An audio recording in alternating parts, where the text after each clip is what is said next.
গুরুদেব একদিন অযাচিত দীক্ষা দিলেন। শ্রী গুরুদেব যখন দীক্ষা দিলেন, দীক্ষা দেওয়ার পরে অনেক গুরুদেব আছে দেখবে আর শিষ্যদের কাছে খবর নেয় না, আর অনেক গুরুদেব আছে দেখবে মাঝে মাঝে খোঁজ নেয়, কিরে জপ করছিস তো, হরিনাম করছিস তো, মন্ত্রগুলো একটু জপ করিস, মাঝে মাঝে মাঝে মাঝে একটু ফুল তুলসী গোবিন্দ চরণে দিস,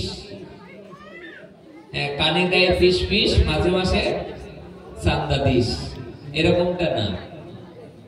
অনেকে আছে না যে দীক্ষা দিয়ে আর কোনোদিন খোঁজ খবর রাখে না শিষ্যের। শ্রী গুরুদেব বললেন, হ্যাঁ, শ্রী গুরুদেব দীক্ষা দেওয়ার পরে 3-4 মাস পরে একদিন আসছে, ওই বাড়ির সম্মুখ দিয়ে যাচ্ছেন, তো কেউ বা কারা এসে বললেন, আরে গুরুদেব কিন্তু তোদের বাড়ির সামনে দিয়ে আসছে। যে এই কথা বলেছেন, শিষ্য তো এক দৌড়ে বাড়ি, শিষ্য বাড়ির মধ্যে প্রবেশ করেই তো জপের মালা নিয়ে জপ করা আরম্ভ করেছে, হরে কৃষ্ণ কৃষ্ণ কৃষ্ণ। গুরুদেব সামনে এসে বলে, কি রে বাড়ি আসিস গোবিন্দ, বেরোয় দেখ। আমি স্ত্রী আর স্বামী দুইজনে মিলে সঙ্গে সঙ্গে এসে গুরুদেবের চরণে পড়ে প্রণাম নিবেদন করে বেরিয়ে আসলেন। এসে প্রণাম নিবেদন করে ভিতরে নিয়ে গেলেন। গুরুদেব বললেন, গোপাল তোদের বাড়ি থাকবো আজ। শিষ্য বলছেন, পালিয়েছিলাম যাতে আপনি আমার বাড়িতে না আসেন, কারণ গুরুদেবকে বাড়ি পেলে যে কি কি করতে হয়, কি কি করণীয়, আমি স্বামী স্ত্রী আমরা দুজন কেউ বুঝি। প্রথম কানে মন্ত্র দিয়েছে, মন্ত্র দেওয়ার পরে 3-4 মাস পরেই গুরুদেব বাড়ির সামনে এসে বলছে, তোদের বাড়ি আজ থাকবো। অযাচিত মোহেন পতিত হরিজ বহু যাচি দিল হরিনাম। ওগো, গুরুদেব যদি কারোর বাড়িতে যায়, সেই গুরুদেবের কোটি কোটি জন্মের ভাগ্য, তার হৃদয় দুয়ারের যত অজ্ঞান অন্ধকার, গুরুদেবের একটা উদ্দেশ্যতা আছে যে আমার শিষ্যকে কি করে মানুষ করতে হবে, কি করে তাকে পথে নিতে হবে। এটা শ্রী গুরুদেবই জানেন না, আপনি আমি জানবো? গুরুদেব জানবে এই প্রসঙ্গে। আচ্ছা, একজন মা সেই তো জানে সন্তানকে কিভাবে মানুষ করতে হয় নাকি? না, সন্তান জানে? যার বয়স 4 বছর, সে কি জানে আমার কি করে মানুষ হতে হবে? এটা কে জানে? মা জানে। তেমনি আমার কিসে মঙ্গল হবে এটা কে জানবে? এটা শ্রী গুরুদেব জানবেন। আমার কিভাবে চলতে হবে এটা গুরুদেব জানবেন। গুরুদেব জি বললেন, শোন, এত চিন্তা করিস না, তোরা তো রাত্রে দুটো সেবা পাস, তোরা খাস না? শিষ্য বললেন, হ্যাঁ। তাহলে এক কাজ কর, রাত্রে যে চাল তোরা যে ফুটিয়ে সিদ্ধ করে, তোরা তো কিছু তো অন্ন গ্রহণ করবি, তোরা এক কাজ কর, কিছু লতা পাতা তুলে নিয়ে বাগান থেকে, ওই দিয়ে একটা সবজি রান্না করি। যেদিন মহাপ্রভু যে বললেন না, নীলাচলে যখন ক্ষেত্র সন্ন্যাস নিয়েছিলেন, কে নিয়েছিল ক্ষেত্র সন্ন্যাস? গদাধর পণ্ডিত। ক্ষেত্র সন্ন্যাস নিয়েছিলেন কেন আপনারা জানেন? যে পুরীধামের আর একটা নাম হলো শ্রীক্ষেত্র, তাই তো? কি নাম? নীলাচলের আর একটি নাম কি? শ্রীক্ষেত্র। মহাপ্রভু যেমন গদাধর পণ্ডিতকে বলেছিলেন না যে গদাধর তুমি রান্না করো, আজকে আমি প্রসাদ পাবো। গদাধর পণ্ডিত বললেন, আমি তো সন্ন্যাসী, সন্ন্যাসীর তো কিছুই নেই, তা কি আর খেতে দেবো? কটা তেঁতুলের পাতা তুলে এনে একটু চাটনি করেছে, আর দুটো রাস্তার পাশ থেকে দুটো কচু শাক তুলে এনে রান্না করেছে। শ্রীমৎ মহাপ্রভুকে যখন তেঁতুলের চাটনি আর একটু কচু শাক দিয়েছে ভোগ লাগিয়ে, মহাপ্রভু ওই তেঁতুলের চাটনিটা যেই মাত্র জিহ্বায় দিয়েছে, গদাধর পণ্ডিতকে বারংবার করে কাঁদছে আর বলছে, গদাধর, তোমার হাতের রান্না তো রান্না নয়, তোমার হাতের রান্না তো এক অমৃত নিন্দিত। গুরুদেব রান্না করেছে।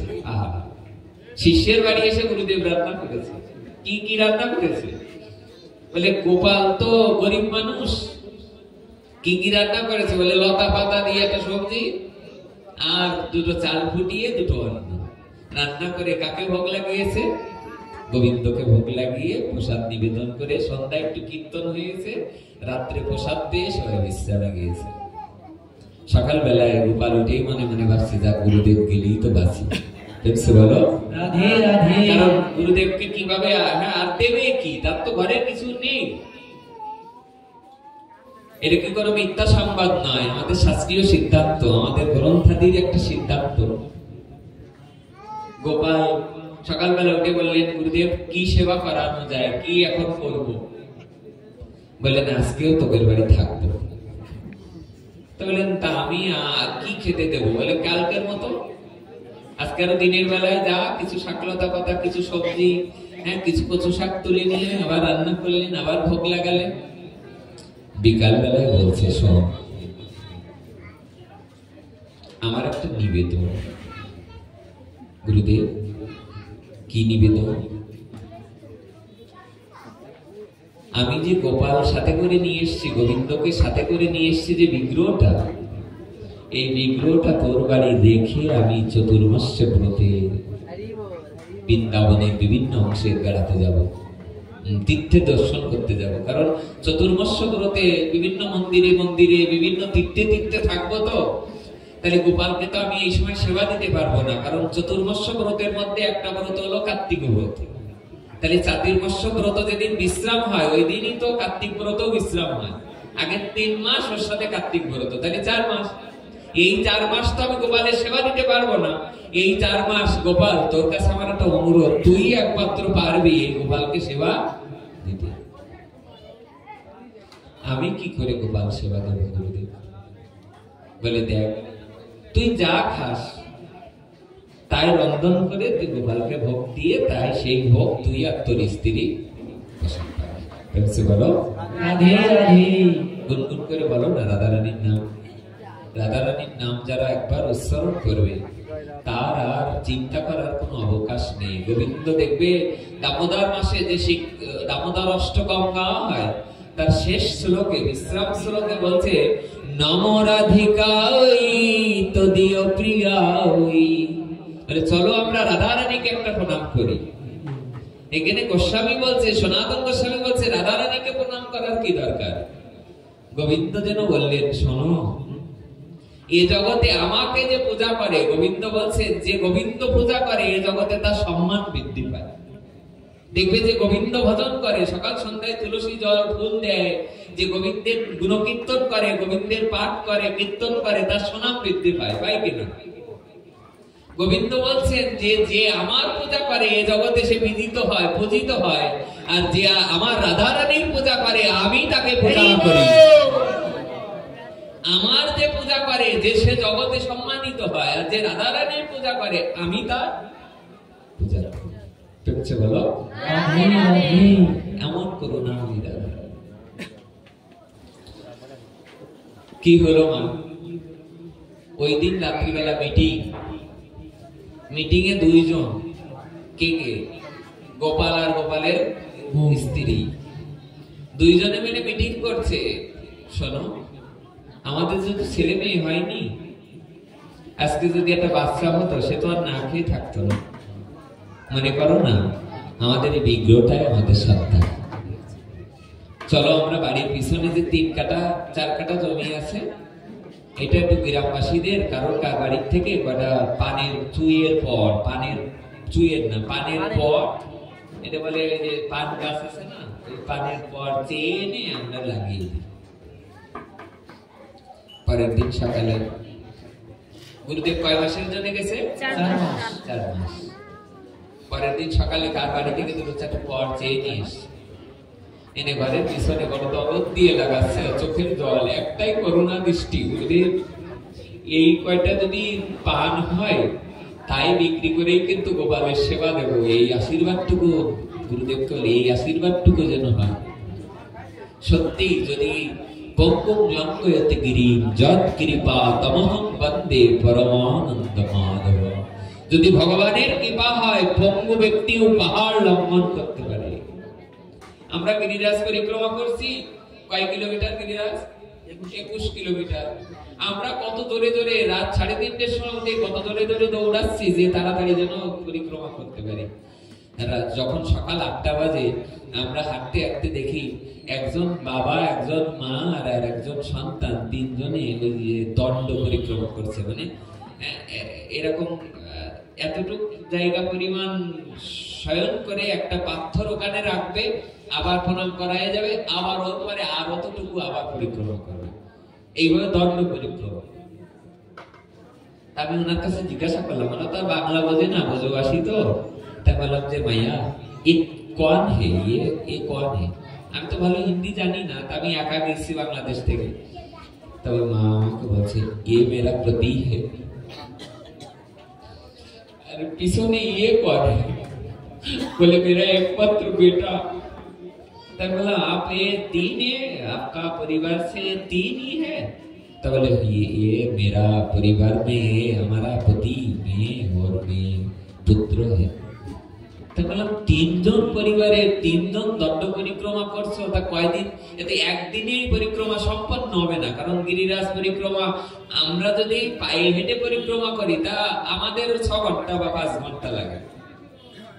আমি 2বার গেলাম, তা আমাদের পরিক্রমা করতে 5 থেকে, যে ভগবান যে কনিষ্ঠ অঙ্গুলে যে গিরিরাজ ধরেছিলেন আছে না, গিরিরাজ ধরেছিলেন, তা উনি বলছে, আমি বললাম যে আমাদের তো 6 ঘন্টা লাগবে, তাহলে আপনাদের কিতনা টাইম, কিতনা ও সময় টাইম লাগেগা?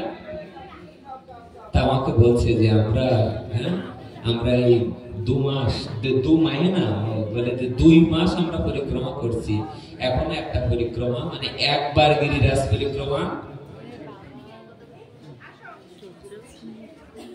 আমি তো বললাম যে ও আয়ের উৎস কি,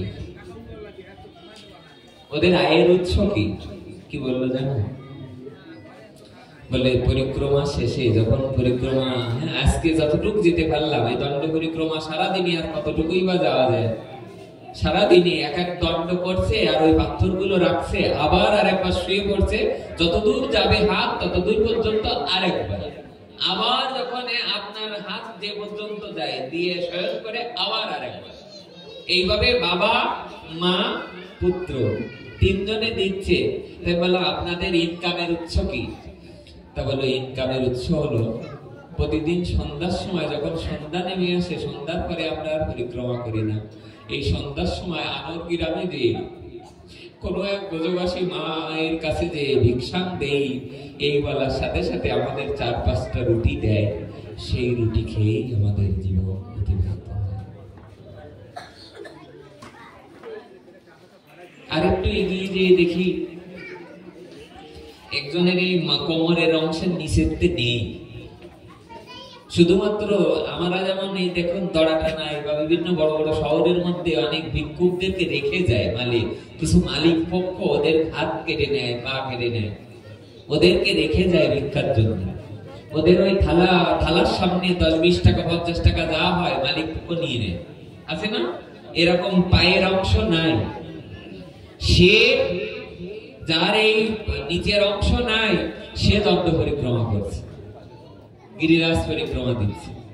আচ্ছা আপনারা বলতে পারেন যে তাদের কোন ভাগ্য, তারা বৃন্দাবনে যে রাধা রানীর ধামে যে চিন্ময় ধামে যে গিরিরাজ পরিক্রমা করছে, আর বদনে হা রাধে তারা উচ্চারণ করছে, এটা কত বড় ভাগ্য, এটা কত বড় ভাগ্য। গুরু কৃপার দানে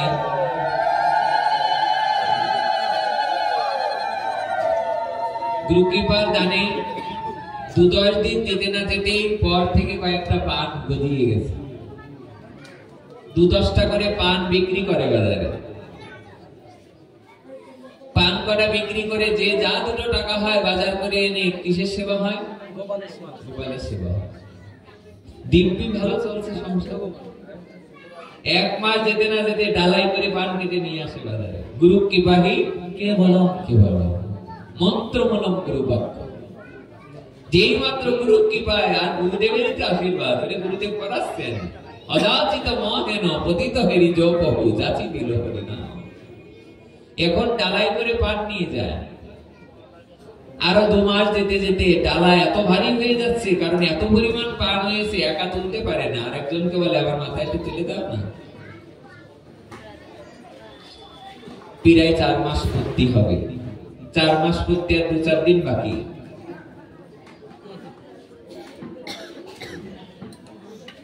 প্রায় 4 মাস, 1-2 দিন বাকি আছে। এত পরিমাণ পান হয়েছে। চাতুর্মাস্য ব্রত যখন হয় তখন কিন্তু খরাও হয়, কার্তিক মাসের ব্রতের সময় বেশ খরাও থাকে। একদা এক খরার দিন অনেক পরিমাণ পান কেটেছে। ওই পানটা মাথায় নিয়ে স্ত্রীকে বলছে, আমার মাথায় তুলে দাও। ওই পান নিয়ে বাজারে বিক্রি করতে গিয়েছে। বাজারে যেই মাত্র বিক্রি করতে গিয়েছেন, যাবেন, অর্ধেক রাস্তায় যেতে যেতে পানগুলো যেন পড়ে যাবে এরকম এত পরিমাণ ডালার উপরে পান সাজিয়েছে যে পানগুলো যেন পিছনে পড়ে যাবে। গোপাল বারবার করে চিন্তা করছে যে ভগবান আর একটুখানি অপেক্ষা করো, এই পানগুলো বাজারে নিয়ে বিক্রি করলে না আমার গোপালের সেবা হবে, গৌর গোবিন্দের সেবা হবে, আর একটু অপেক্ষা করো না। এই কথা চিন্তা করতে করতে যেই মাত্র হঠাৎ করেই দেখে ডালার উপরিভাগের কিছু পান পিছনের থেকে পড়ে গেল। পান পড়ে যাওয়ার পরে গোপাল ডালাটা উঁচু করে পিছনের দিকে তাকিয়ে দেখছে, অর্ধেক পান মানে নিচেই পড়ে গেল। হঠাৎ করে পানের ডালাটা উঁচু করে পিছনের দিকে যেই মাত্র তাকালেন, তাকিয়ে দেখলেন সাক্ষাৎ ভগবান পানের সেই বোঝাটা। আর গোপাল ওখান থেকে কাঁদতে কাঁদতে বললেন, তুমি ভক্তের জন্য আর কি কি করতে পারো? ভক্তের পান পড়ে গিয়েছে, তাও যদি তুমি ধরে রাখতে পারো, তা ভক্তের জন্য তুমি আর কি কি করতে পারো? প্রহ্লাদের বেলায় দেখেছো, প্রহ্লাদের ভক্ত, প্রহ্লাদের ভগবান বিষ পর্যন্ত খেয়েছিল কিনা? দৌবারিক তাকিয়ে তাকিয়ে দেখছেন যে প্রহ্লাদের ঘরে যখন বিষ পাঠিয়ে দিয়েছেন, মা কয়াদুর হাতের থেকে নিয়ে হিরণ্যকশিপু বিষ মিশিয়ে দিয়েছিল, কালকুট। যেই মাত্র বিষের থালাটা অর্থাৎ লাড্ডুর থালাটা যেই মাত্র প্রহ্লাদের সামনে দিলেন, প্রহ্লাদ চোখ দুটো বন্ধ করে গোবিন্দকে ডাকছেন, গোবিন্দ তোমাকে না দিয়ে জীবনে কোনোদিন একটু প্রসাদও আমি গ্রহণ করি না, তোমাকে প্রসাদে না করে একটা লাড্ডু আমার খেতে মন চায় না, বলো না গোবিন্দ তুমি আসো, প্রসাদ পাও। প্রহ্লাদ চোখ বুজিয়ে রইলেন। কারাগার আলো ঘুরে, কারাগারে তো নিক্ষেপ করেছেন, প্রহ্লাদকে কোথায় নিক্ষেপ করছে? কারাগারে। পিতার নাম হিরণ্যকশিপু, আর মায়ের নাম কয়াদু মাতা, যিনি নারদ মুনির বদনে হরি কথা শুনেছিলেন। তাই তো কান দিয়ে অসুরের রক্ত হলে কি হবে, অসুরের জন্ম হলে কি হবে? যেই মাত্র মা নারদ মুনির মুখে বদনে হরি কথা শুনেছিলেন, পেটের থেকেই প্রহ্লাদ মহারাজ ভক্ত হয়ে জন্মগ্রহণ করেছে। পেটের থেকেই প্রহ্লাদ মহারাজ জন্মগ্রহণ করেছে। প্রহ্লাদ করজোরে পদ্মহস্ত নিবেদন করে বলছেন, হে ভগবান, হে হরি, হে ভগবান, তোমাকে নিবেদন না করে এই জগতে আমি তো কোনো প্রসাদ কখনো পাই নাই, তুমি এসো, লাড্ডু গ্রহণ করো, তারপরে আমি প্রসাদ পাবো। দৌবারিক ছোট্ট একটা ছিদ্র দিয়ে তাকিয়ে তাকিয়ে দেখছে যে দেখি প্রহ্লাদ ওই বিষ খায় কিনা। দৌবারিক তাকিয়ে তাকিয়ে দেখে প্রহ্লাদ মহারাজের ভগবান ঘর আলোয় আলোকিত করে দিব্য জ্যোতিতে এসে উপস্থিত হয়েছে। আর দৌবারিকের কত বড় ভাগ্য দেখুন, মানে দৌবারিক মানে কি? দারোয়ান। দারোয়ানের কত বড় ভাগ্য যে প্রহ্লাদ মহারাজকে যে বিষ দিয়েছেন, ওই বিষটা গ্রহণ করার জন্য স্বয়ং ভগবান এসে আবির্ভূত হয়ে গেছে। দৌবারিকের কত ভাগ্য, দৌবারিক ওখানে কান্না করছে আর বলছে, আহা হে ভগবান, তুমি এমন কত বড় ভগবান যে তুমি প্রহ্লাদের বিষ পর্যন্ত খাওয়ার জন্য চলে এসছো, একই তুমি ওটা গ্রহণ করবে? এই মনে মনে বলতে বলতে তাকিয়ে দেখে প্রহ্লাদের সামনে যে লাড্ডুগুলো ছিল, অনাদিরাতে গোবিন্দ ওই লাড্ডুগুলো একটা করে গ্রহণ করছে, আর নিজের অন্তর থেকে আরো কিছু লাড্ডু, তিনি তো অনাদিরাতে গোবিন্দ, তিনি দিব্য কিছু লাড্ডু তার থালায় রেখে দিলেন। প্রহ্লাদ মহারাজ চোখ মেলার আগে বলছেন,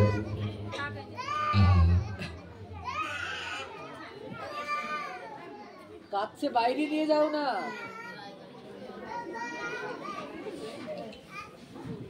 প্রহ্লাদ মহারাজ বলছেন, গোবিন্দ তুমি এসেছো না, তুমি এসেছো বলেই তো লাড্ডু থেকে এত অপূর্ব ঘ্রাণ বেরোচ্ছে, তুমি এসেছো বলেই তো লাড্ডু থেকে এত অপূর্ব ঘ্রাণ বের হচ্ছে। প্রহ্লাদ মহারাজ সেই লাড্ডুগুলো অনায়াসে গ্রহণ করলেন। দৌবারি দরজা থেকে বেরিয়ে এসে পিতা হিরণ্যকশিপুর সামনে গেলেন। হিরণ্যকশিপু বলতে লাগলেন, কিরে প্রহ্লাদের ভগবান মনে প্রহ্লাদকে বাঁচাতে পারি নাই তারে? দৌবারি বললেন, আপনার পুত্র মরে। এত বড় কথা! আমি নিজে হাতে তাকে যে বিষ প্রদান করলাম, সেই বিষে কিছুই হলো না, কিছুই হয় না। আচ্ছা তুই কোথায় যাচ্ছিস? বলে, আমি তোমার রাজ্য থেকে চিরদিনের জন্য চলে যাচ্ছি। তোর আর টাকা পয়সা লাগবে না? বলে, আমার টাকা পয়সা লাগবে না। বলে, কেন? বলে, যাকে দর্শন করলে জগতে তার মানব জীবন সার্থক হয়ে যায়। আজ আমি দৌবারি, আজ আমি দারোয়ান হওয়া সত্ত্বেও অনাদিরাদি গোবিন্দের আমার দর্শন হয়েছে। আমি এই মানব জন্ম আমার ধন্য হয়েছে। আমি আপনার চাকরি আমি এ জন্মে আর করবো না। আমি আপনার চাকরি আমি এ জন্মে আর করবো না।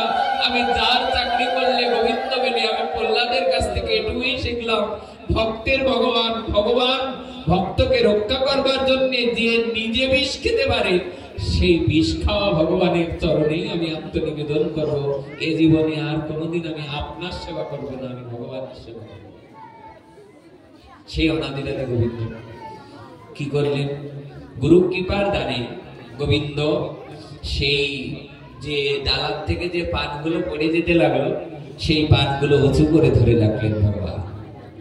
পিছনে তাকিয়ে দেখলেন, এ কি ভগবান হয়ে তুমি পান ধরে রেখেছ? ভগবানকে উনি পান আবার উঠালেন। দিব্য দৃষ্টিতে অন্য কেউ দর্শন করতে পারলো না, কিন্তু গোপাল দর্শন করলো গোপালকে।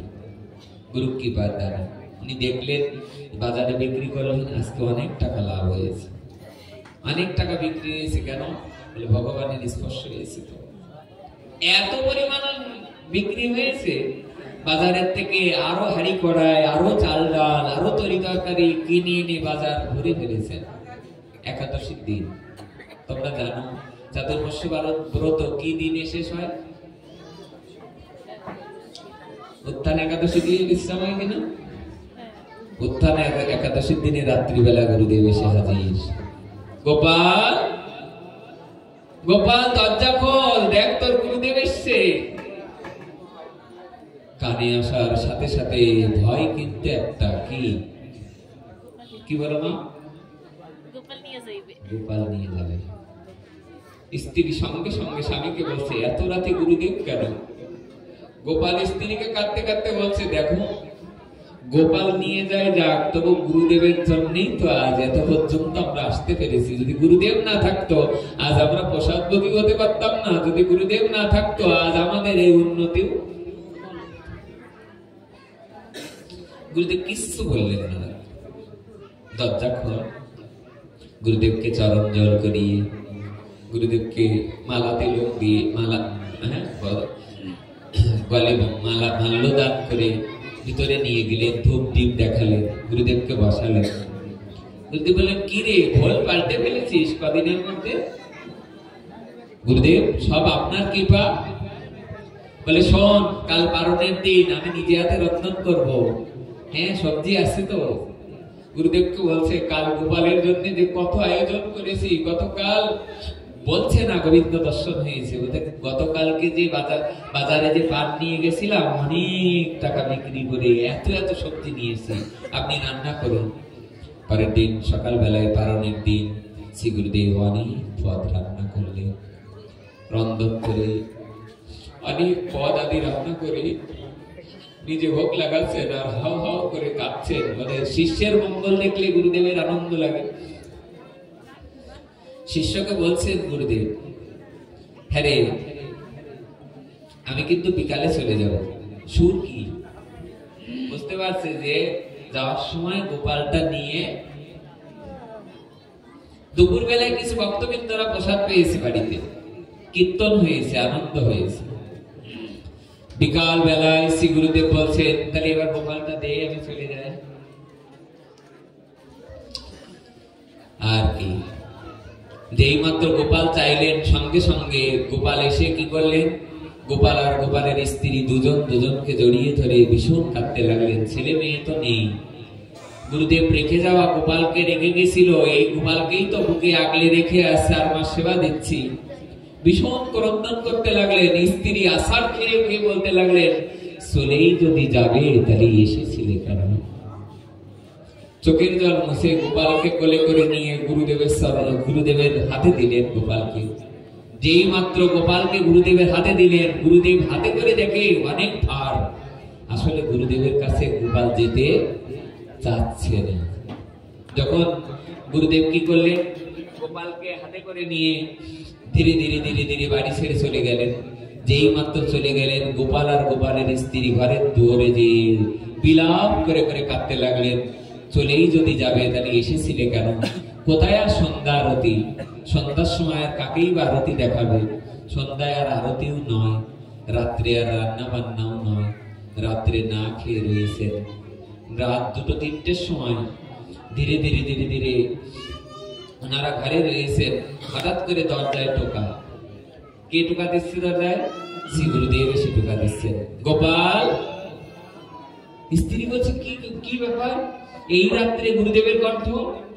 হঠাৎ করে গোপাল যে দরজা খুলে দিলেন, গুরুদেব এই রাত্রে আপনি যে মন্দিরে মাঠে চলে গেলেন, আপনি আবার ফিরে আসলেন। গুরুদেব হঠাৎ, গুরুদেবের চোখে জল। এ কি গুরুদেব, আপনি কাঁদছেন কেন? গুরুদেব কাঁদতে কাঁদতে বললেন, গোপাল রে, কি বাঁধনে বেঁধেছিস আমার গোপালকে বল। কেন? বলে, সন্ধ্যায় যখন রাত হয়ে গেল, আমি হাঁটতে হাঁটতে কিন্তু মন্দিরে পৌঁছাতে পারলাম না। তো মনে মনে ভাবছি যে আজকে আর বাড়ি দিয়ে কাজ নেই, আজকে এই বটতলায় কিছু খড় পাতা জোগাড় করে এই খড়ের উপরে আমি গোপালকে শুইয়ে দিয়ে আমি পাশে একটু শয়ন করি। যেই মাত্র গোপালকে নিয়ে খড়ের উপরে রাখছি, রেখে আমি পাশে একটু কাকঘুম এসছে, হঠাৎ করে দেখি আমার গোপাল জাগ্রত ভগবান হয়ে আমাকে ডাকছে, আরে আমারে কোথায় শুইয়ে দিয়েছিস? আমি কি মাটির উপরে শোয়ার জন্য? আমাকে যদি রাখতে হয় তাহলে ওই পান বেচা গোপালের বাড়ি রেখে আয়। ও মা এতবেলা আমাকে কত আদর করে খাইয়ে দিত, আদর করে শয়ন করিয়ে দিত। গুরুদেব বলছে আর অজরে ঝরঝর কাঁদছে। শ্রী গুরুদেব বলতে বলতে গোপালকে বলতে লাগলেন, গোপাল আমি তোকে একটা কথা বলি শোন।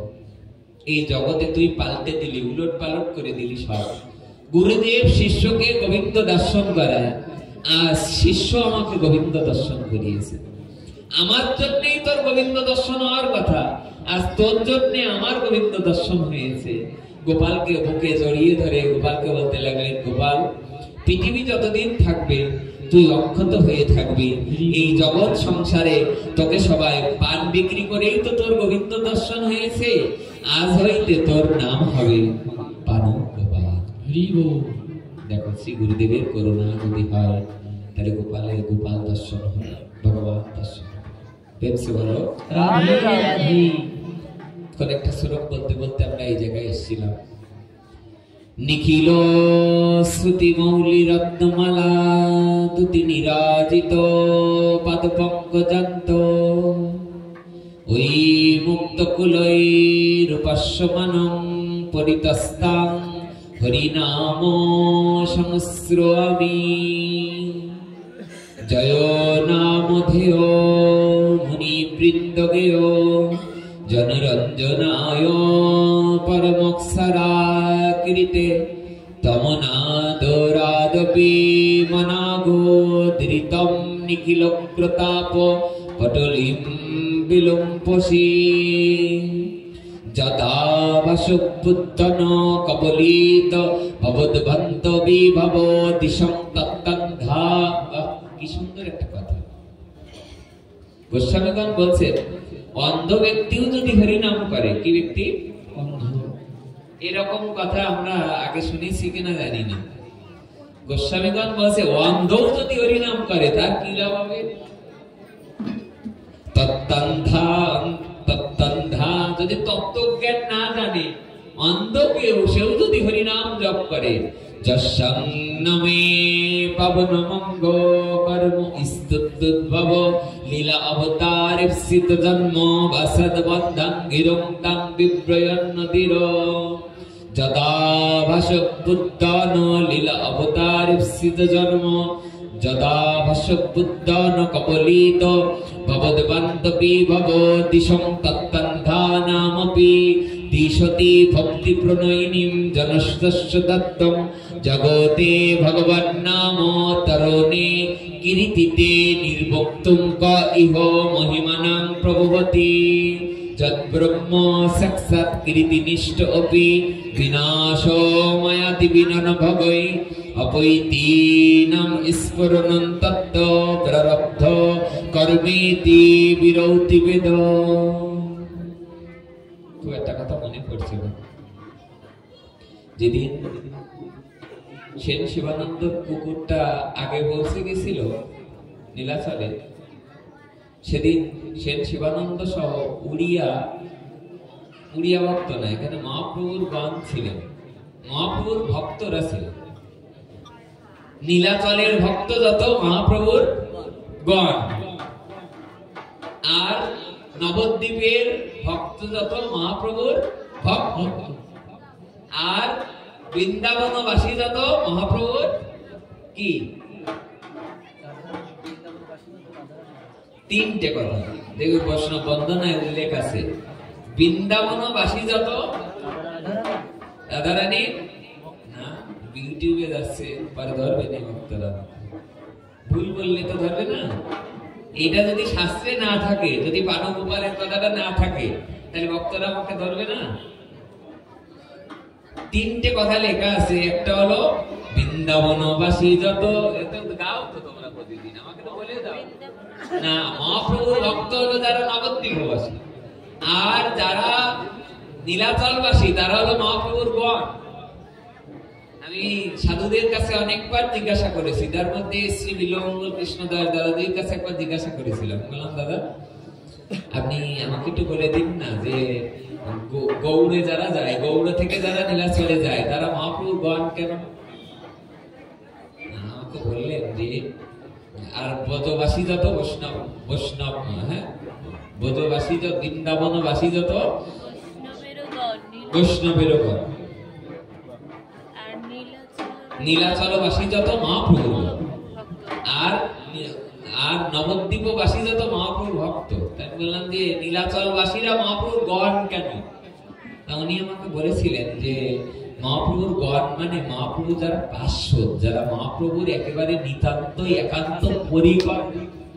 তাহলে মহাপ্রভুর যত গণ ছিলেন, তার মধ্যে স্বরূপ দামোদর, রায় রামানন্দ, এমনকি হরিদাস ঠাকুর পর্যন্ত নীলাচলে যে ওই সময় ছিলেন, এমনকি ক্ষেত্র সন্ন্যাস নিয়ে গদাধর পণ্ডিত পর্যন্ত ওখানে ছিলেন। কি যেন বলতে বলতে আমরা এখানে আসলাম, সেন শিবানন্দের কুকুরটা যখন ওখানে গেলেন, তখন মহাপ্রভু যেন বলছেন, বাদাম বিক্রি করছে কারা, সেন শিবানন্দের কুকুরটা যখন এই পারে থেকে ওই পারে নিয়ে যাবেন সেন শিবানন্দ, তখন উড়িয়া নাবিক বলছেন যে কুকুরকে পার করার কোনো পারমিশন, কুকুরকে যদি পার করি তাহলে আমার নৌকায় আমার বোটে আর কেউ উঠবে না, তা আপনারা পার হন, যত টাকা যে পরিমাণ করি দিতে হয় এই পরিমাণ করি দিয়ে আপনারা পার হন, কিন্তু আমি কুকুরকে পার করতে পারবো না। এই জায়গায় নাকি কুকুর, আসলে তো সে তো কোনো সাধারণ কুকুর নয় যে আগে মহাপ্রভুর কাছে চলে যায়, সে কি কোনো কুকুর? আমরা এই নয়ন দিয়ে তাকে কুকুর দর্শন করি, আসলে কি সে কুকুর? সে কুকুরটা নাকি মনে মনে বলেছিলেন যে আমি কুকুর হয়ে জন্মগ্রহণ করেছি, আমার তো জিহ্বা নাই, আমার তো হস্তপদ নাই যে হস্তপদ দ্বারা আমি করতালি দিয়ে দিয়ে নাম করব, আমার তো জিহ্বা নেই যে জিহ্বা দিয়ে আমি হরিনাম করব। এই জন্য আমার মনে হয় আমাদের যে কর্ণ আছে, এই কর্ণ দ্বারা আমরা তো একটু হরি কথা শ্রবণ করতে পারি, আমরা তো একটু হাত আছে, আমরা তো একটু করতালি দিতে পারি, আমাদের যে জিহ্বা আছে আমরা তো সবাই মিলে হরিধ্বনি জয়ধ্বনি করা উলধ্বনি করা আমরা করতে পারি, কিন্তু কুকুর তো করতে পারত। আমরা যে শ্লোকটা শ্রবণ করছি এটা তো আমরা অন্তর দিয়ে শ্রবণ করতে পারি। যদা ভাসবুদ্ধান কবলিত ভবদ্বন্তপি ভব দিশং তত্তন্ধানামপি। ভগবানকে যেন বলছেন যে হে ভগবান, তোমার নামের মধ্যে এমন শক্তি নিহিত আছে, ভগবানের নামের মধ্যে এমন শক্তি দেওয়া হয়েছে যে শক্তির মধ্যে এমন প্রভাব যে অন্ধ ব্যক্তিও যদি তোমার নাম উচ্চারণ করে তাকেও তুমি জ্ঞান দৃষ্টি ভক্তি দৃষ্টি প্রদান করে থাকো, অন্ধকেও তুমি জ্ঞান দৃষ্টি প্রদান করে থাকো। এই জন্য আমার মনে হয় আমাদেরও নয়ন মেলে হরিনাম জপ করা উচিত, কীর্তন করা উচিত। যদ ব্রহ্ম সাক্ষাৎ কীর্তি নিষ্ঠপি বিনাশময়াতি বিনা ন ভগয়ে। মনে আছে আপনাদের? এক গুরু মহারাজ যে শিষ্যকে বলছে যে আরে দোকানদারি করার পাশাপাশি মাঝে মাঝে তো একটু রাম নাম করতে পারিস। তা শিষ্য এসে গুরুদেবকে পাল্টা বলছে যে রাম নাম যে করবো তা আমার দোকানদারিটা করে দেবে কি? আমি দোকানদারি করবো না রাম নাম করবো? তা গুরুদেব বললেন শোন, যদি অন্য সময় না পাস তাহলে বাথরুমে গিয়ে রাম নাম করিস। কোথায় দিয়ে করতে বলে? রামায়ণে উল্লেখিত নাকি যে বলে তাহলে বাথরুমে গিয়ে রাম নাম করিস। ওই বাথরুমে যে বসার পরে ওই গুরুদেবের ওই কথাটা বারবার মনে পড়ছে। তাই তো গুরুদেব যে বলেছিল বাথরুমে গিয়ে রাম নাম করতে, বাথরুমে যে রাম রাম রাম রাম রাম উচ্চারণ করছে। রাম রাম উচ্চারণ করতে করতে পাশতেই যাচ্ছিলেন কে? রামের প্রিয় ভক্ত হনুমানজি। হনুমান মনে মনে চিন্তা করছে তাই তো এত অপূর্ব মধুর রাম নাম কোন জায়গা থেকে বেশি আসছে। এক পায়ে দুই পায়ে হনুমানজি যেই মাত্র ভিতরে প্রবেশ করে দেখলেন বাথরুমে বসে বসে আমার প্রভু রামের নাম করছে। এই অবস্থা দেখে হনুমান যে পিছনে একটা পদাঘাত করলেন, একটা যেই মাত্র পদাঘাত করলেন ছুটে যেয়ে পড়লেন, আমার প্রভুর নাম বাথরুমে বসে নাম করা, আমার ইষ্ট দেবতার নাম বাথরুমে বসে বসে করা। এই পড়ে ওখান থেকে পড়ে গেলেন। হনুমান তো রাগ করতে করতে ছুটে চললেন ভগবান রামচন্দ্রের কাছে। রামচন্দ্রকে যে রামচন্দ্রের চরণ সেবা করতে লাগলেন। রামচন্দ্রের চরণ সেবা করতে করতে ধীরে ধীরে ধীরে ধীরে অঙ্গ সেবা করতে করতে যেই মাত্র পিঠে পৃষ্ঠদেশে গেলেন, সেবা করতে করতে পিঠে সেবা করতে গেলেন, হঠাৎ করে তাকিয়ে দেখলেন রামচন্দ্রের পিঠে হনুমানেরই পায়ের দাগ। হনুমান রামচন্দ্রকে বলতে লাগলেন প্রভু কোনো ভুল হয়ে গেল কিনা? রামচন্দ্রকে বলতে লাগলেন প্রভু এটা পিঠে কিসের দাগ? রামচন্দ্র বলছে হনুমান চিনতে পারছো না, এটা তোমারই পায়ের দাগ। তাহলে আমি কি তোমাকে এটা কি করে বলো? আমার পায়ের দাগ তোমার পিঠে কেন? আমার পায়ের দাগ তোমার পিঠে কেন? শ্রী রামচন্দ্র ভগবান মর্যাদা পুরুষোত্তম রাজীব লোচন রামচন্দ্র হনুমানকে বলতে লাগলেন হনুমান, এক রাম ভক্ত একটু আগে গুরুদেবের আজ্ঞা নিয়ে বাথরুমে বসে বসে রাম নাম উচ্চারণ করছিল, কিন্তু যেই মাত্র রাম নামের ধ্বনি উচ্চারিত, রাম নাম বদনে আছে, এমন সময় যেই মাত্র তুমি পদাঘাত করেছো ওই লাঠিটা স্বয়ং আমার পিঠে এসে লেগেছে। সঙ্গে সঙ্গে হনুমান করজোড়ে নিবেদন করলেন প্রভু আমি মনে করতাম মনে হয় আমি তোমার একমাত্র পরম ভক্ত, কিন্তু আজ বুঝতে পারলাম এ জগতে কোনো ভক্ত যদি তোমার নাম বদনে উচ্চারণ করতে থাকে সে শুধু ধোবায় ভক্তই নয়, ভগবানের নাম বদনে উচ্চারণ করার সাথে সাথে ভগবানই তাকে আত্মসাৎ করে নেয়, ভগবান তাকে নিজের করে নেয়। যেই মাত্র ভগবানের নামকে উচ্চারণ করে ওই মুহূর্তে সে তার আত্মসময় ভগবানের আপন। কিন্তু এর জন্য এরকম জটিলতা ফল রেখে করলে হবে না। ফল বলে নামাবাসে উদ্ধার হয়। নারায়ণ নারায়ণ কে উচ্চারণ করেছিল? কে উচ্চারণ করেছিল? না নারায়ণ বলে চিৎকার করে করে নিজের পুত্রকে কে ডেকেছিল? অজামিল ভাগবতে ডেকেছিলেন। ভক্তরা এসে জিজ্ঞাসা করলেন তার কি, মহারাজরা এসে জিজ্ঞাসা করলেন যে তার কি এমন স্বীকৃতি আছে যে তাকে আমরা জমালয়ে নিতে পারবো না, বৈকুণ্ঠে যাবে কেন? সে জীবনে সে তার একমাত্র ছেলেকে ডেকেছে, সে কেন গেল বৈকুণ্ঠে? আমরা জম এসে দাঁড়িয়ে আছি তাকে নেওয়ার জন্য।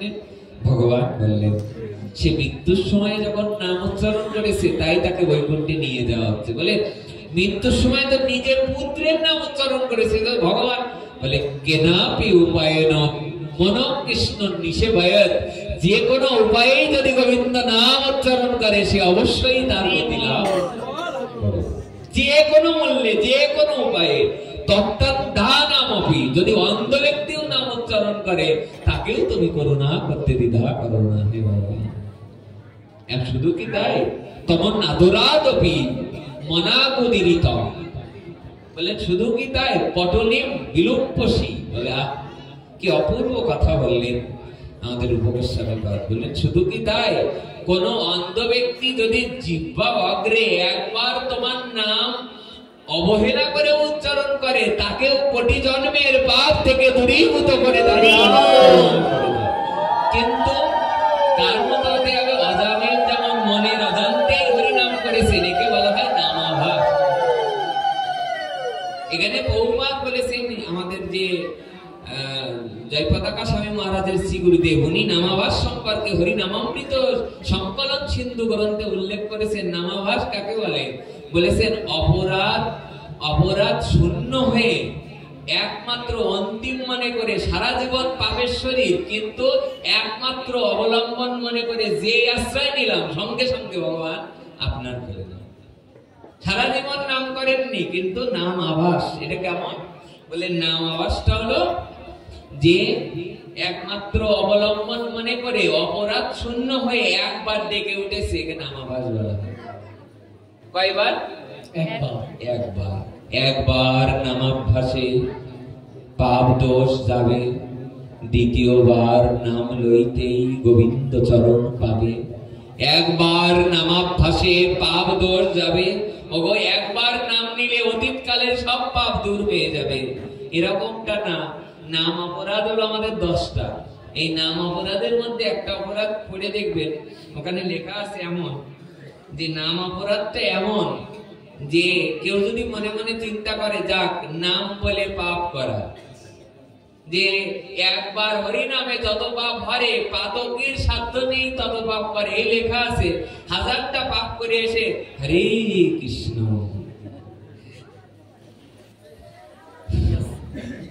শাস্ত্রে বললেন যে এতে তোমার অপরাধ বাড়বে বই কমবে, নাম অপরাধ হয়ে গেল। নাম বলে পাপ আচরণ করা। যাক আজকে তো এই ভাড় পাতা আছে, আজকে ভাড়টা ভেঙে দিয়ে যায়, ওর তো ক্ষতি হোক।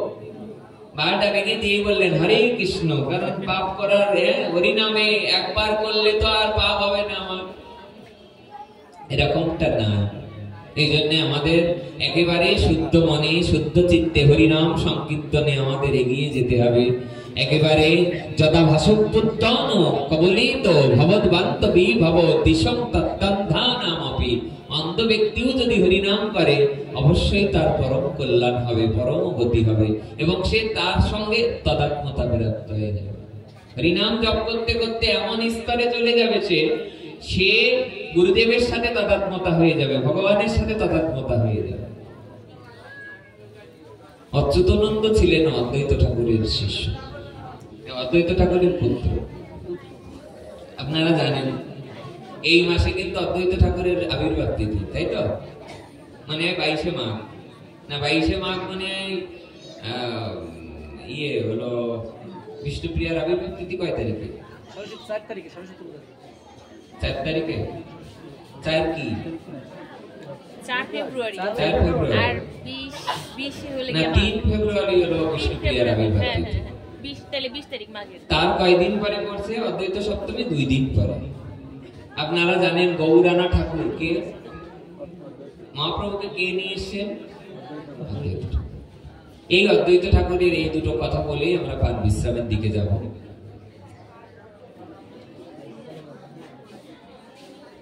এই মাসে তার কথাটা একটু বলতেই হয়, কারণ যেদিন যার জন্মতিথি, যেদিন তার মৃত্যু তিথি, অর্থাৎ মৃত্যু তিথি বলতে যেমন তিরোভাব তিথি, সেই দিন সে কৃপা করার জন্য ডালি নিয়ে আসে মাথায়।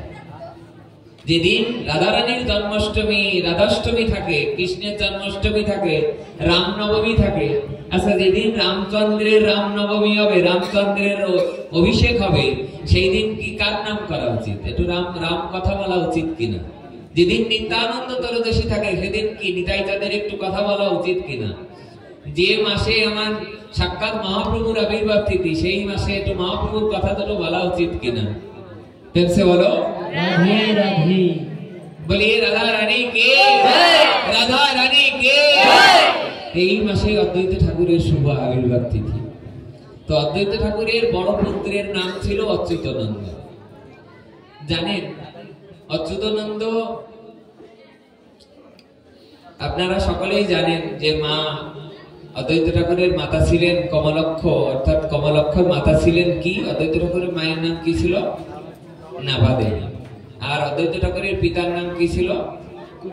কুবেরাচার্য। এই নাভাদেবী এবং কুবেরাচার্য অতি যত্নে অদ্বৈত ঠাকুরকে লালন পালন করে। কেন বলো তো? সাক্ষাৎ মহাবিষ্ণু বলে, সাক্ষাৎ শিব ঠাকুর বলে। তারা কি জানে নিজের ছেলে শিব ঠাকুর? তারা কি জানে নিজের পুত্র মহাবিষ্ণু? আচ্ছা, আমাদের কয়টা অবতার আছে? 10 অবতার। এই 10 অবতার কোন জায়গা থেকে আসছে? মহাবিষ্ণু থেকে। সেই সাক্ষাৎ মহাবিষ্ণুই হলেন অদ্বৈত ঠাকুর। শুধু কি তাই? মহাবিষ্ণু আর শিব ঠাকুর মিলিত তনুই হচ্ছে অদ্বৈত গোসাই। সেই অদ্বৈত গোসাই যে যার কোলে আবির্ভূত হয়েছে, তিনি হলেন স্বয়ং নাভাদেবী। নাভাদেবী কোলে পিঠে করে মানুষ করতেছেন। 5 থেকে 6 বছর, আর কিছুদিন বেশি হবে। এই বয়সের সময়ে অদ্বৈত টোলে লেখাপড়া করতে এসেছেন সাক্ষাৎ চৈতন্য মহাপ্রভু। আপনারা জানেন মহাপ্রভু আর অদ্বৈত ঠাকুরের বড় পুত্র প্রায় একই বয়সী। এর একটা বড় কারণ হলো এই যে আগে তো বিয়ে করেন নাই অদ্বৈত ঠাকুর, বিবাহ তো আগে করেন নাই।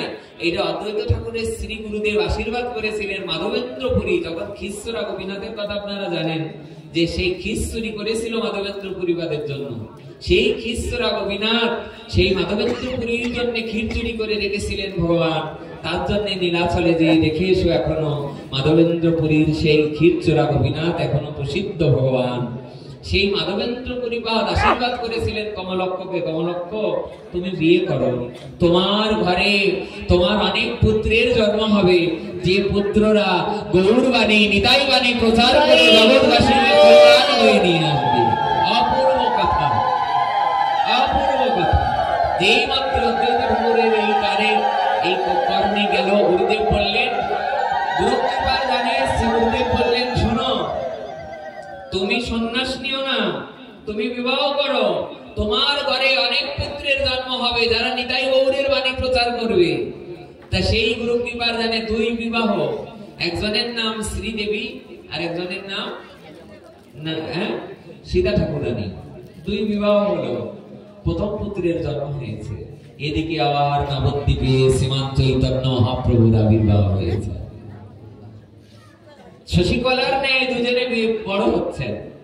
বড় কিছুদিন যেতে যেতে 500 বছর যেতে যেতে মহাপ্রভু মাত্র 3 দিনের মধ্যে বর্ণমালা শেষ। কয়দিনে লেখাপড়া শিখেছে মহাপ্রভু? 3 দিনে বর্ণমালা শেখা শেষ। বলে মহাপ্রভুর বর্ণমালা শিখতে কি আর বেশি দিন লাগে? আমার আপনার অ ক শিখতে হয়তো 1 বছর 6 মাস লেগেছে, কিন্তু মহাপ্রভুর অ ক শিখতে কদিন লেগেছে? মাত্র 3 দিন। গ্রন্থে দেখবে অদ্বৈত প্রকাশ গ্রন্থে উল্লেখ আছে এবং অখণ্ড অমীয় শ্রী গৌরাঙ্গ গ্রন্থে উল্লেখ আছে মহাপ্রভু 3 দিনের মধ্যে বর্ণমালা সমাপ্ত করেছেন। আর অদ্বৈত ঠাকুর যখন লেখাপড়া শেখা শুরু করেছেন 2 মাসের মধ্যে বর্ণমালা সব সম্পন্ন করে ফেলেছে। মহাপ্রভু অদ্বৈত টোলে লেখাপড়া করতে গিয়েছেন। অদ্বৈত ঠাকুরকে যে বললেন, ঠাকুর আমি তোমার কাছে বেদপাঠ, আমি তোমার কাছে শিক্ষা গ্রহণ করতে এসেছি। অদ্বৈত ঠাকুর প্রেম আলিঙ্গনে আবদ্ধ করে মনে মনে বলছেন, নিমাই তোমাকে আর কে শিখাবে? তুমি তো জগৎ পিতা, তুমি তো রাধা রানী, তুমি সাক্ষাৎ ভগবান, তুমি ব্রজেন্দ্র নন্দন শ্রীকৃষ্ণ মিলিত তনু, রাধা কৃষ্ণ মিলিত তনু, তোমাকে কে লেখাপড়া শেখাবে বলো? কিন্তু লোকশিক্ষার জন্য নিজে গুরুদেবের আসনে, অনেকটা গুরুদেবের আসনে বসে মহাপ্রভু গুরুবুদ্ধি করতেন না, টোলে লেখাপড়া শেখাচ্ছেন। এদিকে অদ্বৈত ঘরণী, হ্যাঁ অদ্বৈত ঘরণী, কি নাম অদ্বৈত ঠাকুরের ঘরণী? নাভা দেবী। কৃষ্ণ বিষ্ণু, আর পাপের আর ভাগ থাকবে না। অদ্বৈত ঠাকুরের ঘরণী সীতা ঠাকুরানী কি করলেন? ঘন করে দুধ জাল দিয়ে রেখেছে। কি করে? ঘন দুধ মহাপ্রভু পছন্দ করে। ফেরছে বলো রাধে রাধে। মাদের অন্তত এটা একটু আনন্দ পাওয়ার কথা এই কথাটা শুনলে। কেন? কারণ মাদের এইটুক জানতেই হবে, এইটুক জানতেই হবে যে সেবা জানে কোথাও লেখা নেই নন্দ মহারাজ, সব জায়গায় লেখা আছে সেবা জানে মা আনন্দ রানী। আমরা সেবা কি জানি না, কোথাও লেখা আছে সেবা জানে নন্দ মহারাজ। মাদেরকে বড় করা হয়েছে। ভোগারতিতে দেখবে সেবা জানে রাধা রানী, আমরা সেবা কি বাজার? এই তো গায়টা করতে। তাহলে মহাপ্রভু কি পছন্দ করতেন? ঘন দুধ, তাই তো? ঘন করে দুধ জাল দিয়ে রেখেছেন। হঠাৎ করে সতীমা, হঠাৎ করে সীতা ঠাকুরানী আসছেন, এসে দুধ নিয়ে কেবল মহাপ্রভুকে দিতে যাবে।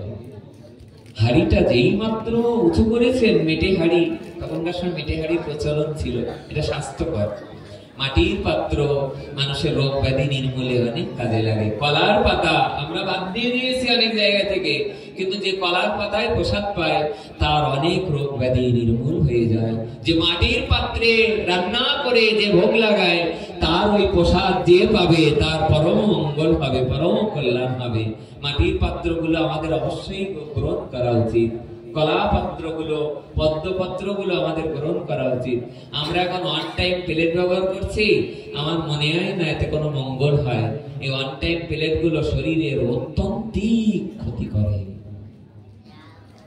যদি কেউ আর ওয়ান টাইম প্লেট বেছে তারা তো না বকা দিও না। এটা গ্রন্থে লেখা আছে, দেখবে 20 থেকে 22টা রোগ যদি কেউ কলা পাতায় প্রসাদ পায় তার 22টা রোগ দূরীভূত হয়ে যায়।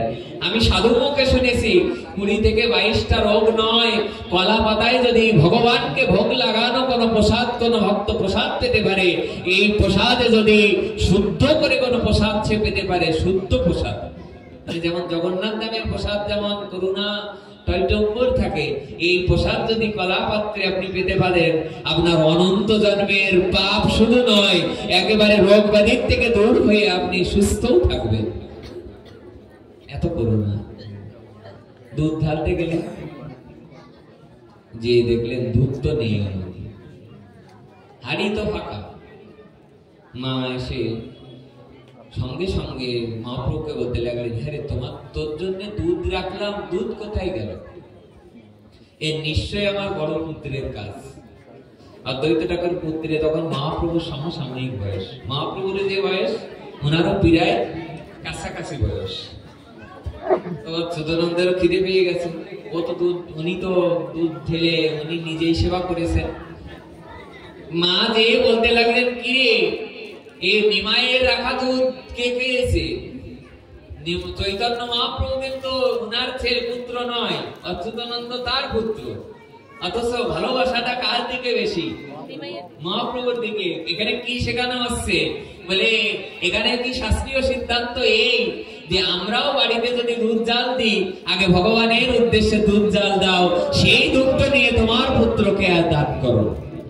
ওইটা ভগবানই নয়ন দিয়ে আগে প্রসাদ করে দিক, ওই প্রসাদ তোমার পুত্রকে দিলে ওইটা যদি গ্রহণ করে তোমার পুত্রের শুধু রোগ ব্যাধি দূর হবে না, ওই এত ক্ষমতা ধরবে যে তোমার পুত্রের সাথে পেরে ওঠা বড় কঠিন হবে। মা যেন বলতে চাচ্ছেন, আমার পুত্র আগে প্রসাদ পাবে না, আগে আমার নিমাই পাবে, তারপর আমার পুত্র পাবে। যেই মাত্র প্রসাদ, হ্যাঁ, মহাপ্রভুকে ডাকলেন, নিমাই তুমি কিছু মনে করো না বাবা, না তোমার জন্য রাখা দুধ আমার পুত্র খেয়ে ফেলেছে, তুমি কালকে আবার ঘন দুধ আমি করে দিব, তুমি কাল প্রসাদ দেব। মা রাগ হয়েছে, ভালো একটা কুঞ্চি কেটে নিয়ে এসছে, দাবড়াচ্ছে, একমাত্র পুত্র, তখনও 6 পুত্র তো হয় নাই, বড় পুত্র হয়েছে, আর পরের পুত্রটা কৃষ্ণ মিশ্র হয়েছে। দাবড়াচ্ছে কিছু হয়েছে, এই মায়ের সাথে পারে, ছোট্ট বালক। মা দৌড়াতে দৌড়াতে, মা যশোদা যেমন দৌড়াতে দৌড়াতে গোপালকে ধরে ফেলেছেন কানে, দামোদর বলতে আছে না, তেমনি যে ধরে ফেলেছেন, ধরে নিয়ে যে অচ্যুতানন্দের বদনে থাপ্পড় দিয়েছেন। যেই মাত্র থাপ্পড় দিয়েছেন, থাপ্পড় দেওয়ার সাথে সাথে দৌড়ে পালিয়ে গেছেন। কোন পার দিয়ে? অন্য কোনো নয়, গঙ্গার পার দিয়ে দৌড়ে পলায়ন করেছেন বড় পুত্র। কি নাম? অচ্যুতানন্দ। যেই মাত্র পলায়ন করেছেন, মা সঙ্গে সঙ্গে চলে আসলেন। সীতা মা এসে স্বামীর কাছে যেতে লাগলেন। হঠাৎ করে মহাপ্রভুকে স্নান করাবেন চিন্তা করলেন। মহাপ্রভুকে স্নান করতে গঙ্গার পাড়ে নিয়ে গেলেন। যেই না মহাপ্রভুর মস্তকে জল দিতে যাবেন, হঠাৎ করে তাকিয়ে দেখেন মহাপ্রভুর গালে বদনে 5 আঙ্গুলের দাগ। মায়ের চোখে জল চলে আসলো। কি করে হলো? আমি তো নিমাইকে মারিনি, আমি তো আমার ছেলের গালে থাপ্পড় দিয়েছি। সঙ্গে সঙ্গে নিমাইকে কোলে করে নিয়ে কাঁদতে কাঁদতে চলে গেলেন। স্বামী কাকে ডাকছে? সীতা ঠাকুরানী কাকে ডাকছে? অদ্বৈত ঠাকুর। আপনারা জানেন অদ্বৈত গোসাই পঞ্চতত্ত্বে যিনি দাঁড়িয়ে মুখে, যিনি চরণে তুলসী পাবেন, ইনি মহাবিষ্ণু, ইনি সদাশিব। অদ্বৈত ঠাকুরকে কাঁদতে কাঁদতে বলেন, ওগো আজ দেখো নিমাইয়ের জন্য রাখা দুধ অচ্যুত খেয়েছিল। অচ্যুতর গালে যেই আমি 5 আঙ্গুলের একটা থাপ্পড় দিয়েছি, সেই থাপ্পড় মালার সাথে বড় ছেলেটা পালিয়ে গেল। এরপরে নিমাইকে যেই মাত্র স্নান করাতে নিয়ে গেলাম, যে দেখি নিমাইয়ের গালে, নিমাইয়ের বদনে 5 আঙ্গুলের দাগ। এই দেখো স্বামী। অদ্বৈত ঠাকুর সঙ্গে সঙ্গে নিত্য কীর্তন করতে লাগলেন, আমার বড় ভাগ্য, মহাভাগ্য। স্ত্রী বলতে লাগলেন, আমি কোথায় দুঃখের সংবাদ, নিমাইয়ের বদনে 5 আঙ্গুলের দাগ, এটা তুমি নাচছো কেন? বলে, আমি নাচছি তো আর সাথে নয়, আমি নাচছি এই জন্যে যে আমরা কত বড় ভাগ্যবান যে আমাদের পুত্রের অঙ্গে থাপ্পড় দেওয়ার কারণে আমার মহাপ্রভুর বদনে থাপ্পড়ের চিহ্ন চলে গেছে। তার মানে তোমার পুত্রের সাথে আর নিমাইয়ের অর্থাৎ মহাপ্রভুর সঙ্গে তদাত্মতা এক হয়ে গিয়েছে। ভজনের ফল হয় দাস অভিমান। যখন ভজন করতে করতে কেউ এক হয়ে যায়, হরিদাস ঠাকুরকে 22 বাজারে মারছে। কয়টা বাজারে? আপনারা জানেন স্বয়ং ব্রহ্মা হরিদাস, যাকে 22 বাজারে পিটানো হচ্ছে। 22টে বাজারে যখন পিটাচ্ছেন, তখন সাক্ষাৎ চৈতন্য মহাপ্রভু গোলক থেকে পিঠ পেতে দিয়েছেন। ওই চাবুকের দাগ মহাপ্রভুর অঙ্গে উঠে যাচ্ছে। এই জায়গায় খুব অদ্ভুত একটা কথা, অবাক হয়ে যেতে হয়। অদ্বৈত ঠাকুর খুব আনন্দ করতে লাগলেন, আমরা ভাগ্যবান যে আমার মহাপ্রভুর সঙ্গে অচ্যুতানন্দের এত বড় মিলের কথা, এত বড় মিল রয়েছে। 2-3 দিন পরে 1 ফানা চাপা কলা। কয় ফানা? 1 ফানা চাপা কলা। বলো তো মহাপ্রভু কি কলা পছন্দ করতেন? চাপা কলা। দেখবে চাপা কলা ভালো ঘরের মধ্যে, এখানে নামযোগ্য হয় মনে হয়, দেখে তো মনে হচ্ছে এখানে নামযোগ্য হয় না। ভোগের দিন যখন চাপা কলা সাজানো থাকে ঠাকুর ঘরে, কেমন একটা গন্ধ আসে কিনা। মহাপ্রভুর যেদিন হয় মালসা ভোগ হয়, সেদিন ঘিরানে কেমন আপ্লুত হয় কিনা। শ্রীমৎ মহাপ্রভু চাপা কলা পছন্দ করেন, এটি সচিমা জানে। 1 ফানা চাপা কলা ঘরে ছেড়ে রেখেছেন, উদ্দেশ্যে সীতা ঠাকুরানী ছেড়ে রেখেছেন। কাকে দেবে? আগের দিন দুধ ছেড়ে রেখেছিল, আজকে চাপা কলা ছেড়ে রেখেছে। চাপা কলাটার দিক তাকাচ্ছে আর বলছে, স্নান করে এসে নিমাইকে দেবো, স্নান করে এসে নিমাইকে দেবো। স্নান করে এসে আগে গেছে চাপা কলার দিকে নজর, তাকিয়ে দেখছে ওইখানে চাপা কলা নেই। যেই মাত্র তাকিয়ে দেখছে চাপা কলা নেই, অগ্নি শর্মা রেগে আগুন। আরে আগের দিন তো দুধ খেতে দিয়ে দুধটা খেয়ে ফেলেছিল অচ্যুতানন্দ, নিশ্চয় ওর কাজ।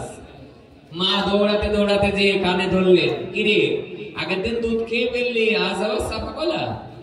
সঙ্গে সঙ্গে বললেন, মা আগের দিনের মারির কথা আমার মনে আছে, আজকে আর আমি চাপা কলা খাই নাই। বলে, দেখো তোমার অন্য ছেলেরা খেয়ে ফেলতে পারে। মা যে কৃষ্ণ মিশ্রকে বললেন, ওর বয়স তো 3 থেকে 4, 3 বছর থেকে 4 বছর। বলে, ওইটুক ছেলে এতগুলো চাপা কলা খাবে কি করে? মা যে অবাক হয়ে গেল।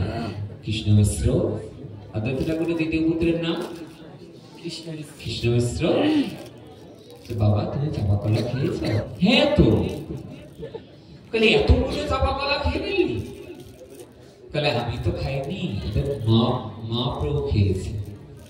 তাহলে ভাতটা মিথ্যে কথা বলবি না, দুষ্টু বালক, খিদের জ্বালায় সব চাপা কলা খেয়ে আমার নিমাইয়ের নামে বদনাম করা হচ্ছে। দেখো ছেলে কার? অচ্যুতানন্দ আর কৃষ্ণ মিশ্র নিজের ছেলে, আর মহাপ্রভু শশী মায়ের ছেলে, অথচ বলছে দুষ্টু পুত্র। নিজে খিদের জ্বালায় প্রসাদ খাওয়ার পরে এখন নিমাইয়ের নামে বদনাম করা হচ্ছে, তাই না? মা, আমি তো মিথ্যে বলছি না মা, এই কলা নিমাই খেয়েছে। বলে দিয়ে দেখে আয়। আমি ওকে ঘুম পাড়িয়ে স্নান করতে গিয়েছিলাম, এখনো নিমাই ঘুমিয়েই আছে। এখন ডেকে দুটো চাপা কলা দেব, অথচ দেখ আগের দিন দুধটা দেব বলে বড় ছেলেটা খেয়ে ফেললো, আর চাপা কলা গুলো রেখে গেলাম, মেজ ছেলেটা খেয়ে ফেললো। আমার কত দুর্ভাগ্য। এই বলতে না বলতে বাবা আসলেন। বাবাকে? অদ্বৈত ঠাকুর। আজ মারবে না কিন্তু, আগের দিনের মারের দাগটা বড় ছেলেই শুধু পায় না, এটা আমার নিমায়ের অঙ্গে লেগেছে। আজকে এই ছেলেকে মারলেও না জানি মহাপ্রভুর কোন অঙ্গে যে আঘাত লাগবে। অদ্বৈত ঠাকুর তো পিতা, স্বয়ং মহাবিষ্ণু, স্বয়ং শিব ঠাকুর। উনি বারবার করে বলছে আজ কিন্তু এই ছেলেকে মারবে না। আমি শুনে দেখি। কৃষ্ণ মিশ্র বলে, এসো। হ্যাঁ বাবা, কলা খেয়েছ? হ্যাঁ তো। কলা খেয়েছো কেন? আমি তো খাইনি, নিমাই খেয়েছি। তো বলে নিমাই খেয়েছে, নিমাইয়ের মা তো তাকে ঘুম পাড়িয়ে ঘরে রেখে দিয়ে গেছে, এতে এখনো ঘরে আছে, কি করে নিমাই খেলো? তাহলে যে না তো, আমি তো গৌরাঙ্গায় সপ্রণব গৌরাঙ্গায় নমো বলে কলা খেয়েছি। বাবা বললেন যে ও প্রণাম মন্ত্র বলে কলা খেয়েছো, নিমায়ের নামে প্রণাম মন্ত্র বলে পেলে নিমায়ের খাওয়াই যায় বুঝি? বাবার বিশ্বাস হচ্ছে না যে কলা খেয়েছে, ওই কলা মহাপ্রভু খেতে পারে। বলে মন্ত্রের মধ্যে একটুখানি ভুল হয়েছে তোমার। কে বলছে? অদ্বৈত ঠাকুর বলছে দ্বিতীয় পুত্রকে যে মন্ত্রের মধ্যে সামান্য একটু ভুল হয়েছে। বলে কোন জায়গাটা ভুল হয়েছে?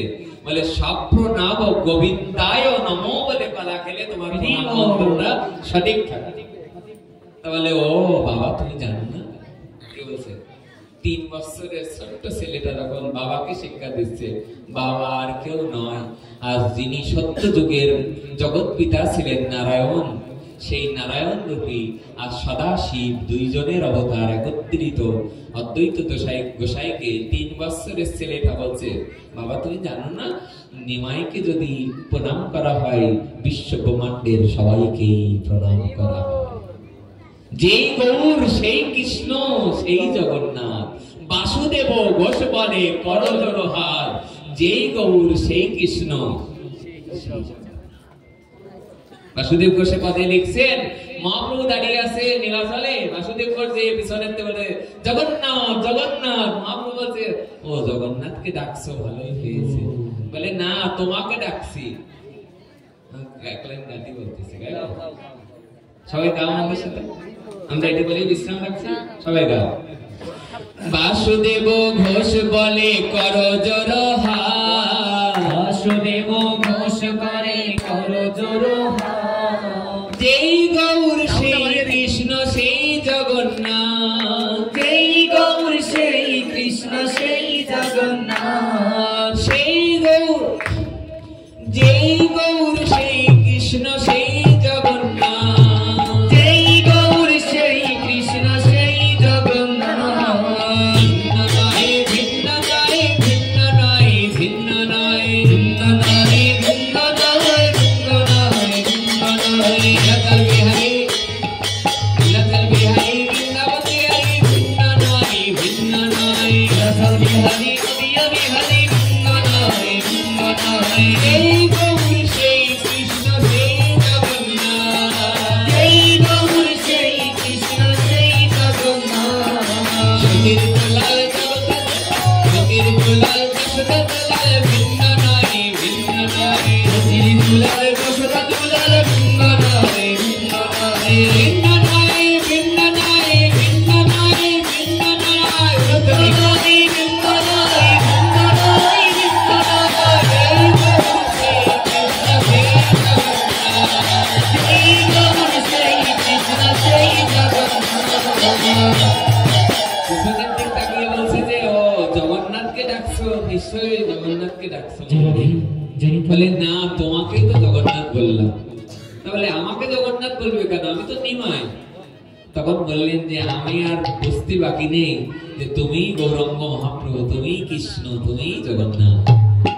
এই জায়গায় একদম সেই কলা কি করলেন,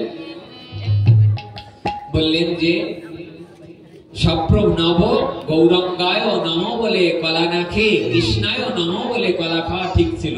কৃষ্ণ মিশ্র 3 বৎসরের পুত্র বাবাকে বললেন, বাবা সপ্রণব গৌরাঙ্গায় নম বলে কলা খেলে সবাইকে এই কলা, এটা জগন্নাথও পায়, কৃষ্ণও পায়। এই কথা বলতে বলতে বাবা বললেন, যাক আজকের মতো বাদ দাও, তাড়াতাড়ি ভোগ রন্ধন করো, ভোগ নিবেদন করো, এখন নিমাইকে ডাকো, প্রসাদ দাও।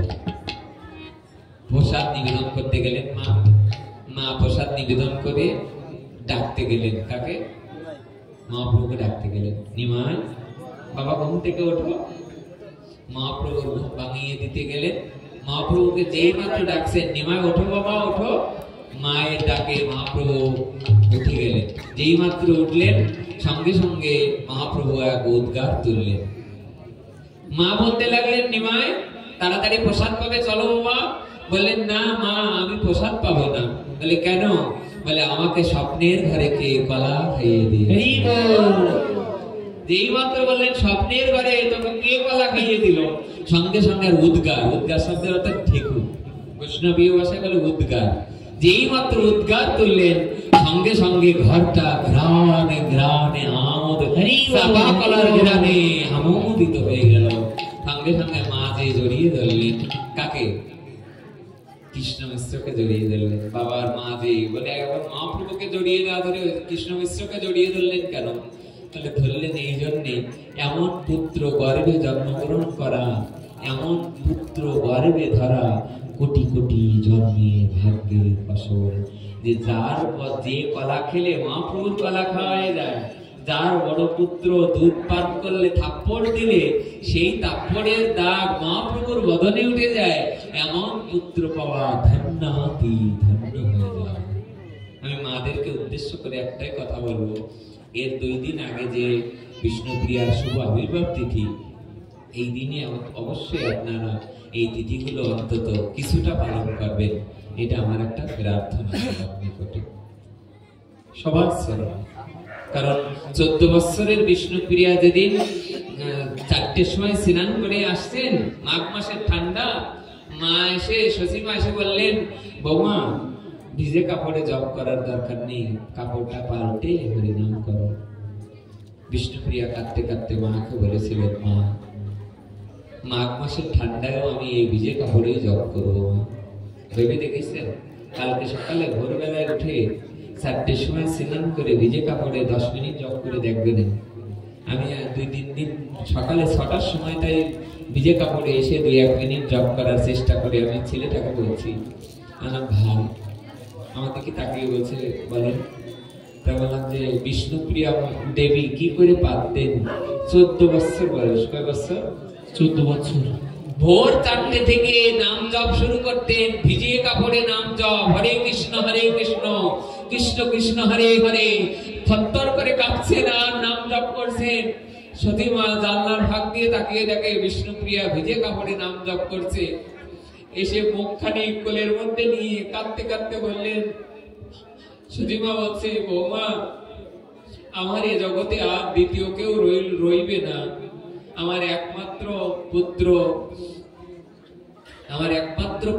হ্যাঁ আমার 2 পুত্র, বিশ্বরূপ আর বিশ্বম্ভর। বিশ্বরূপ সন্ন্যাস নেওয়ার পরে একমাত্র পুত্র ছিল আমার নিমাই, সেও সন্ন্যাস নেওয়ার পর তোর বাবা, তোমার শ্বশুর মারা গিয়েছে, তোমার আমার নিমাই চলে গিয়েছে, এরপরেও বুকে পাষাণ দিয়ে বেঁচে আছি, কারণ আমার ঘরে আমার বৌমা আছে। আমার বৌমার দিকে তাকালে আমার নিমাইয়ের কথা মনে হয়। কাঁদতে কাঁদতে বললেন, বুকের মধ্যে নিয়ে বললেন, মা তুমি কাপড় পাল্টে হরিনাম করো। বিষ্ণুপ্রিয়া মা এই জায়গাটা একটা কথা বলেছিলেন, বিষ্ণুপ্রিয়া দেবী উনি একটা কথা বলেছিলেন, মা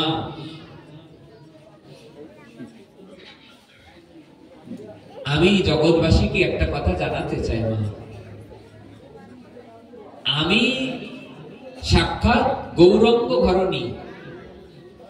আমি যদি এই পৃথিবীতে জন্মগ্রহণ করে তার ঘরণী হয়ে আমি যদি ভোরবেলা উঠে হরিনাম জপ না করি, এই জগতে কোনো মেয়ে ছেলেরা ভোরবেলা উঠে হরিনাম জপ কোনোদিন করবে না।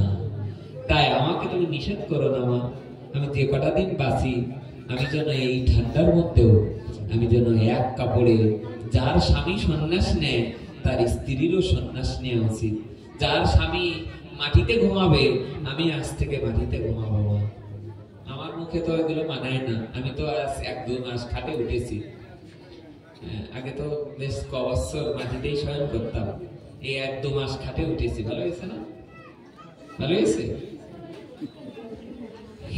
যেদিন ঘর থেকে খাটটা বের করে দিচ্ছি আর খুব মনে আছে, আমার বাবা এসে এক পাশে দাঁড়িয়ে দাঁড়িয়ে চোখ দিয়ে জল পড়ছে। বাবাকে বললাম, বাবা তুমি কাঁদছো কেন? এখন আর কিছু বলে না। আমাকে বলছে যে আমি খাটে শোবো আর আমার ছেলেটা মাটিতে শোবো। বিশ্বাস করো না, এই বলতে গেলেই কেমন লাগে। বাবার চোখ দিয়ে টপ টপ করে জল পড়ছে। তাই বললাম যে নিজের কথা বলতে নেই। তার বাবার দিকে তাকিয়ে বাবাকে বললাম, বাবা তুমি কাঁদছো কেন? তা বলেন না, আমি খাটে ঘুমাই আর আমার ছেলেটা পালক কোটা বের করে দিচ্ছে বেড়াতে। আমি বাবাকে বললাম যে বাবা, কে যে কখন কবে কোথায় থাকবে এটা জানি না। আমি যদি কোনোদিন বৃন্দাবনে থাকতে পারি, সেখানে তো আর খাট পালকে মানুষ শুতে যায় না। বৃন্দাবন বাস করতে হলে অকিঞ্চন হয়ে, নিষ্কিঞ্চন হয়ে, ব্রজবাসীদের দুয়ারে যেমন মাধুপুরী করে রূপসনাতন গোস্বামী, রঘুনাথ দাস গোস্বামী যেমন দেড়ের থেকে অন্ন ধুয়ে ধুয়ে খেয়েছিলেন, রূপসনাতন গোস্বামী যেমন দুধ চিনি চাউল রাধারানীর দেওয়া পায়েস রান্না করে ভোগ লাগাতেন, যেমন ভাবে নিষ্কিঞ্চন অকিঞ্চন হয়ে যারা বোঝে থাকতেন, যদি কোনোদিন ভাগ্য হয় বোঝে বাস করার, তা আগের তো বাস করে। আপনারা আমাদের জন্য আশীর্বাদ করবেন। আশীর্বাদটা এই যেন আমাদের বোঝে বাস হয় আর যেন ভক্ত সঙ্গ। এই শুভ প্রত্যাশা রেখে আজকে সংক্ষিপ্ত সময়ের হরি কথা আমরা এখানে বিশ্রাম রাখছি। যে শ্লোকটা দিয়ে আমরা শুরু করেছিলাম, শ্লোকটা আরেকবার উচ্চারণ করছি। নিখিল শ্রুতি মৌলি রত্নমালা দুটি নিরাজিত পদ পঙ্কজাত ওই মুক্ত কুলই রূপাস্য মানব পরিতস্তাং হরিনাম সংস্রবণ। হে হরিনাম, সমস্ত বেদগণ, সমস্ত স্মৃতি বেদাদিগণ, উপনিষদগণ তোমার চরণে প্রণাম করছে।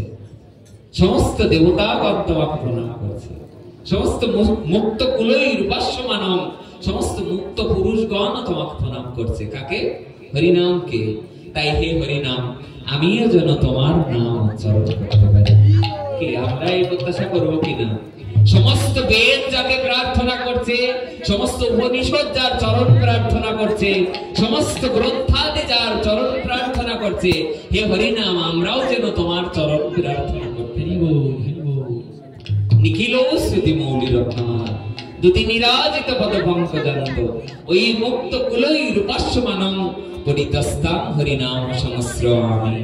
জয় নামধেয় মুনিবৃন্দগেয় জনরঞ্জনায় পরমক্ষরা কিরিতে তম নাথুরাদপি মনাবুদিরিতম নিখিলগ্রতাপ পটলি বিলুপ্তসি যথা ভসবুদ্দান কবলিত ভবদ্বান্ত বিভব দিশং তত্তদ্ধানামপি দিশতি ভক্তি প্রণয়িনী জনস্তস্য তত্ত্বং জনতি ভগবান নাম তরুণী কিরিতিতে নির্বক্তুম কয়হ মহিমানাং প্রবোধি যদ ব্রহ্ম সাক্ষাৎ কিরিতি নিষ্ঠোপি বিনাশমায়াতি বিনানা ভোগই অপৈতি নাম স্ফুরণ তত্ত্বে প্রারব্ধ কর্মেতি বিরোধি বেদ।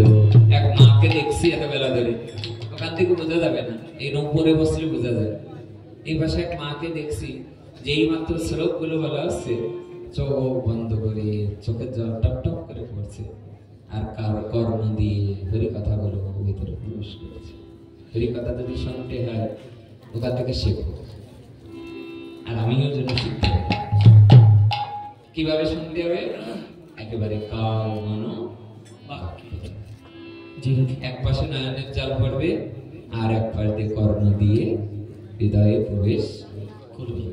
যে বিদেহী আত্মকল্যাণের উদ্দেশ্যে আমাদের ওনার নামও তো আমি জানি না, না এই যে ছেলে নবীন হাওলাদার নবীন চন্দ্র হাওলাদার কুমার হাওলাদার তার পিতৃদেবের উদ্দেশ্যে যে আজ পরম মঙ্গলময় হরিকথা সুধা যজ্ঞের শুভ আয়োজন করেছেন। এই শুভ আয়োজনে আপনারা নিষ্কিঞ্চন ভক্ত যারা এসেছেন, গৌর কথা, আমার নিতাইয়ের কথা এবং ভগবানের কথা যারা শ্রবণ করতে, যারা ললুপ ললুপ শব্দের অর্থ যাদের লালসা আছে, হরিকথা শ্রবণের যাদের লালসা আছে, আপনারা যারা এখানে উপনীত হয়েছেন, তিল তিল করে প্রার্থনা, আশীর্বাদ, চরণধুলি আপনারা তার জন্য, আমাদের জন্য আমরা প্রার্থনা করছি। আপনারা সকলেই দুটো বাহু তুলে একবার নাম স্মরণ করে তার জন্য সবাই মিলে প্রার্থনা করবেন। হরে কৃষ্ণ কৃষ্ণ কৃষ্ণ হরে হরে, হরে রাম রাম রাম হরে হরে। সকলের মঙ্গল হোক, সকলের কল্যাণ হোক।